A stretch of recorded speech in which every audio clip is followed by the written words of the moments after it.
semuanya, Assalamualaikum warahmatullahi wabarakatuh. Perkenalkan, nama saya Ranti Kristia Mariana.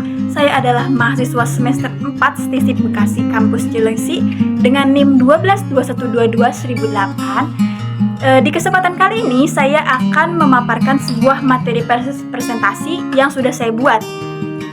Nah, materi presentasi ini saya buat yaitu dalam rangka untuk melaksanakan tugas ujian akhir semester mata kuliah Administrasi Perkantoran Modern yang diampu langsung oleh Ibu Hani Ari Rahmani, SPD MPD dengan NIDN 0401018013. Kali ini saya membawakan 7 pokok pembahasan penting. Apa saja sih pokok pembahasan itu? Ayo kita simak ya. Pokok pembahasan yang pertama ada fungsi dan manfaat administrasi di dalam bisnis. Yang kedua ada macam-macam layanan internet. Yang ketiga ada prinsip layout yang efektif. Yang keempat ada kualitas yang harus dimiliki oleh seorang pemimpin. Yang kelima adalah bentuk-bentuk kewenangan. Yang keenam adalah kepemimpinan situasional. Dan yang terakhir yaitu adalah birokrasi pemerintahan. Langsung saja kita mulai dari slide yang pertama, yaitu di sini ada fungsi dan manfaat administrasi di dalam bisnis. Fungsi yang pertama yaitu adalah fungsi perencanaan.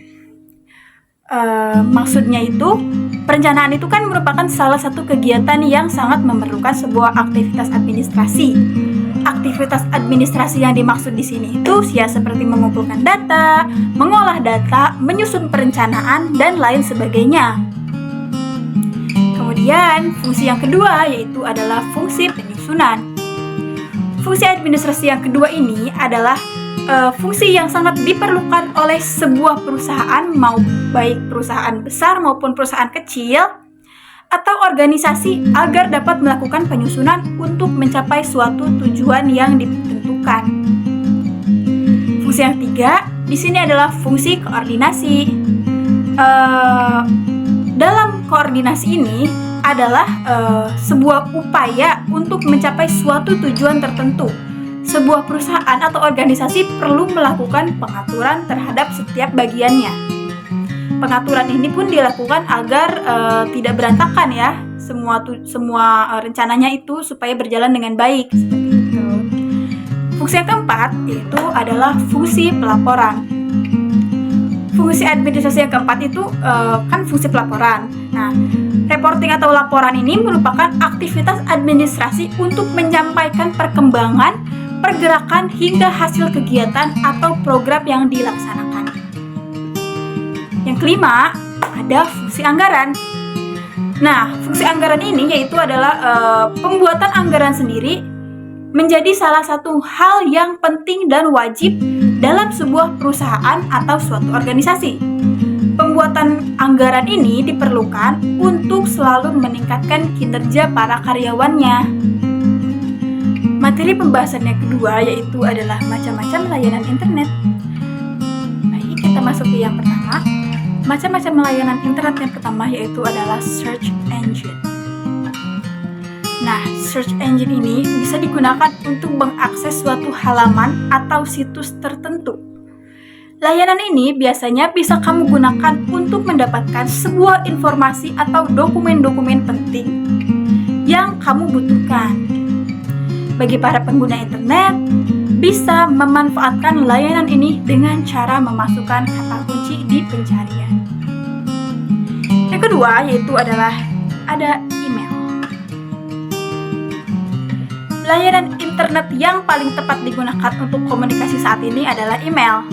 Gunanya layanan satu ini adalah untuk mengirim surat dengan media elektronik. Dengan media ini, user bisa mengirim surat maupun dokumen dalam bentuk teks dengan waktu yang singkat. Di masa sekarang, email menjadi identitas pribadi manusia. Hampir semua orang memilikinya, bahkan ada saja yang memiliki alamat email lebih dari satu nih. Selain itu, email juga bisa dijadikan untuk keperluan marketing bisnis dan hal-hal penting lainnya. Yang ketiga yaitu adalah WWW atau World Wide Web. Nah, www ini sering ditemukan di bagian depan alamat URL di suatu website. www sendiri adalah kumpulan dokumen hypertext yang terdapat dalam internet web server. Melalui link ini, kamu bisa dengan mudah berpindah dari halaman awal ke halaman lain, atau dari satu server ke server lainnya dengan cara tinggal klik alamatnya.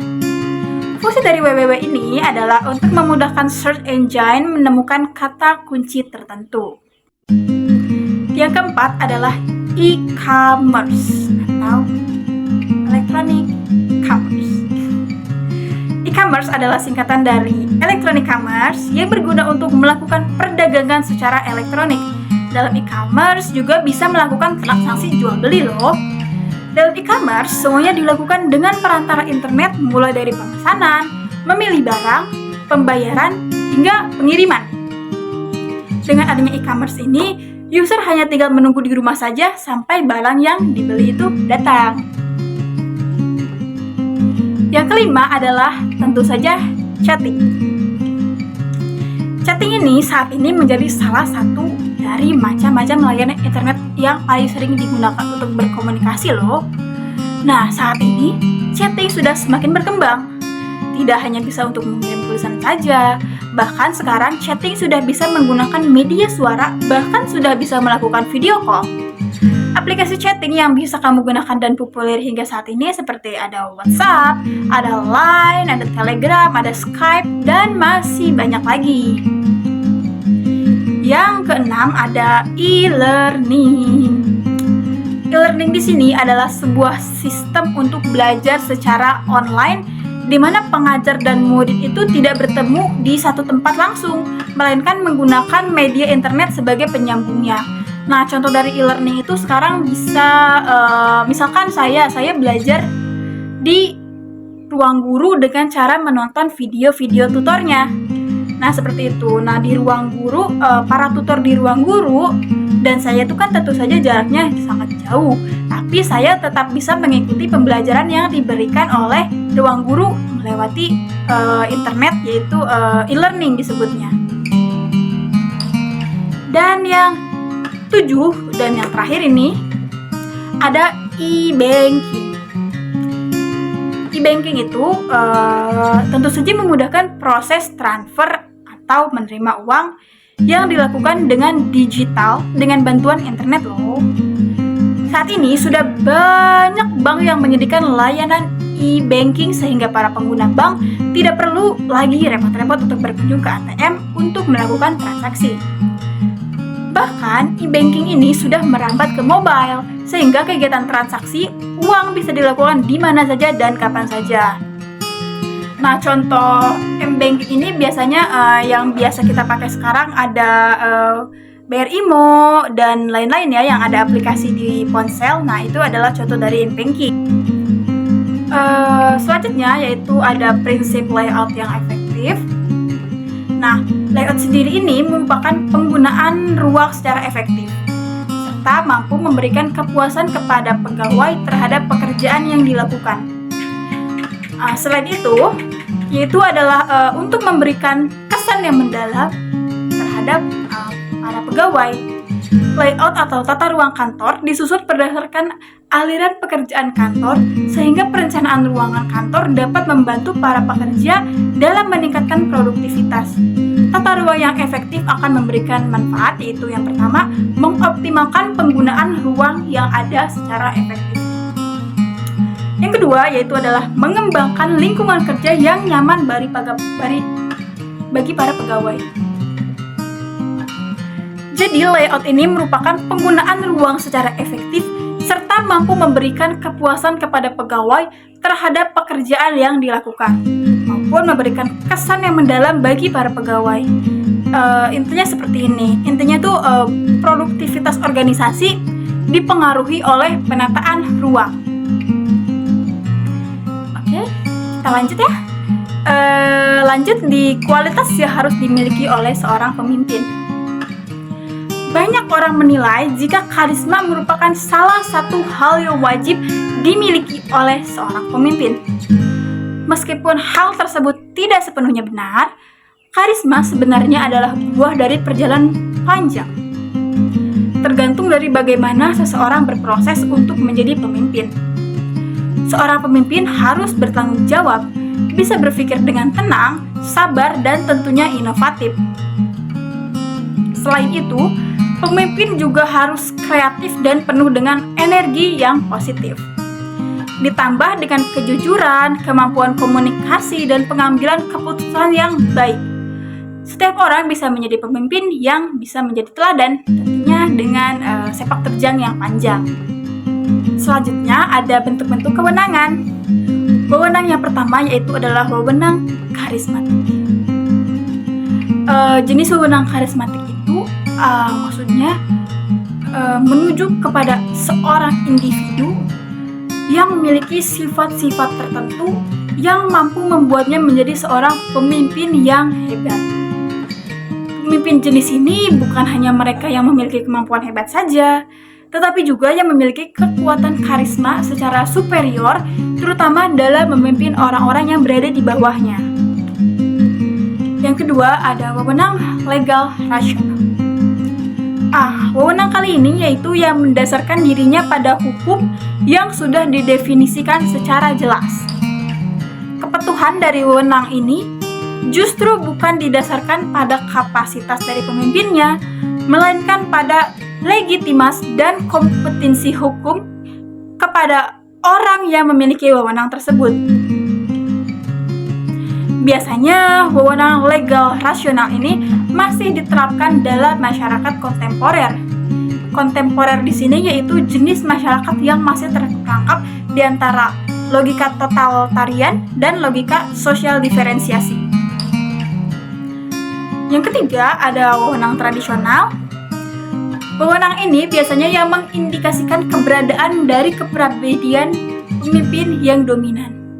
Wewenang ini biasanya dikeluarkan oleh pemimpin yang bergantung pada adanya tradisi. Meskipun prinsipnya memiliki posisi dominan, tetapi masyarakat tetap dapat memberikan mandat untuk pemerintah. Yang selanjutnya ada delegasi.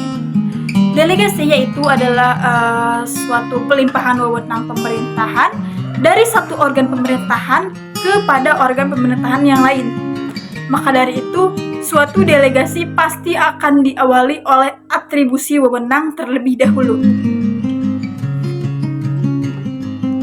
Nah, masih bersambung, atribusi itu apa sih? Nah, atribusi itu adalah wewenang dalam peraturan perundang-undangan berupa pemberian kewenangan membentuk peraturan perundang-undangan yakni oleh Undang-Undang 1945 atau undang-undang kepada suatu lembaga negara atau pemerintahan. Yang terakhir itu adalah mandat. Dalam hukum administrasi negara, mandat ini dapat diartikan sebagai suatu perintah untuk melaksanakan tugas dari atasan dan kewenangannya dapat berubah-ubah sesuai pemberi mandat sendiri sehingga tidak akan terjadi pengalihan tanggung jawab.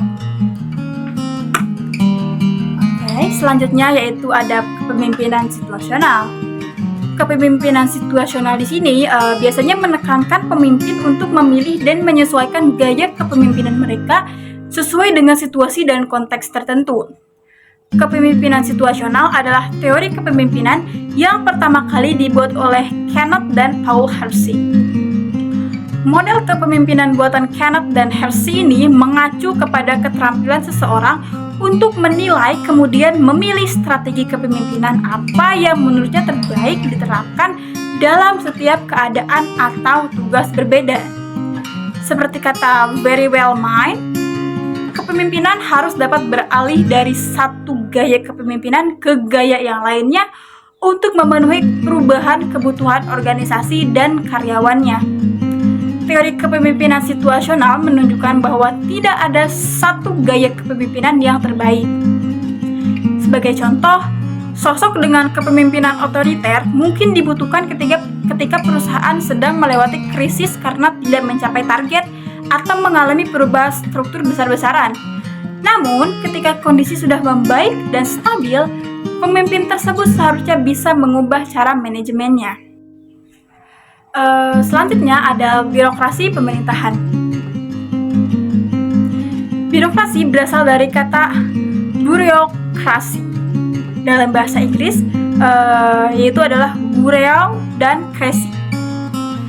Nah, birokrasi ini diartikan sebagai suatu organisasi yang memiliki rantai komando dengan bentuk piramida, di mana lebih banyak orang berada di tingkat bawah daripada di tingkat atas. Biasanya ditemui pada instansi yang sifatnya sipil maupun militer. Birokrasi telah memegang peran utama dalam pemberian pelayanan publik dan telah berperan menjadi instrumen politik yang praktis. Birokrasi merupakan suatu jalan bagi pemerintah untuk melaksanakan kebijakan yang pada umumnya berkaitan dengan fungsi pelayanan publik. Birokrasi itu memiliki ciri susunan hierarki jabatan administratif yang tersusun dan terorganisasi. Setiap orang memiliki tugas dan wewenangnya tersendiri. Untuk pegawai negeri bukan berasal dari kualifikasi spesialis melalui ijazah. Nah, setiap pegawai memiliki gaji yang berbeda disesuaikan dengan pangkat dan kedudukan. Baik, jadi dapat kita simpulkan bahwa dalam menjalankan sebuah bisnis, banyak faktor yang akan mempengaruhi.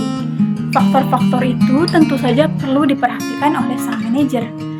Selain mengenai bisnis itu, perlu diketahui mengenai birokrasi juga.